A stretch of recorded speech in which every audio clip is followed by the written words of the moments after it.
Let's start again. এই যে সুড়ঙ্গ পথটা, তো লিটন ভাই সুড়ঙ্গ দিয়ে আস্তে আস্তে নিচের দিকে যাচ্ছে। তো এটা খুবই চাপা একটা জায়গা, একটা উইন্ডো আছে। আসলে এখানে তারা ধর্মীয় কাজে এই জায়গাটা ইউজ করতো, ঠিক আছে। সো এই সুড়ঙ্গটা বেশ চাপা, উপরে গেলে মাথায় লাগতে পারে, সাবধানে নামতে হয়। ছোট ছোট সিঁড়ি আছে, আবার এখানে বসার জায়গাও রাখছে। ইদানিং এটা লাইটেরও ব্যবস্থা করা হয়েছে, আগে হয়তো এটা ছিল না। এখানে যে একটা ঝর্ণা আছে, যদিও এটা ন্যাচারাল না, কৃত্রিম ঝর্ণা তৈরি করা হয়েছে এখানে। সো শেষ সুড়ঙ্গ থেকে বের হয়ে গেলাম নতুন প্লেসের দিকে উদ্দেশ্যে। ও মাই গড, সুড়ঙ্গের আরেকটা অংশ। ও মাই গড, সুড়ঙ্গের আরেকটা অংশ। ওকে, সো এই অংশের দিকে আবার রওনা দিচ্ছি।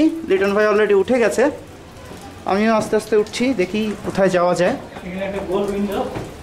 এখানে নাকি একটা গোল উইন্ডো আছে, সে আবিষ্কার করে ফেলেছে এটা। আমাদের আর কোনো ভূতত্ত্ববিদের প্রয়োজন নেই বা কোনো স্পেশালিস্টের প্রয়োজন নেই, লিটন ভাই সেটা নিজেই পারে। অনেক ভিতরে চলে গেছে লিটন ভাই। এখানে আর একটা উপরে যাওয়ার রাস্তা আছে।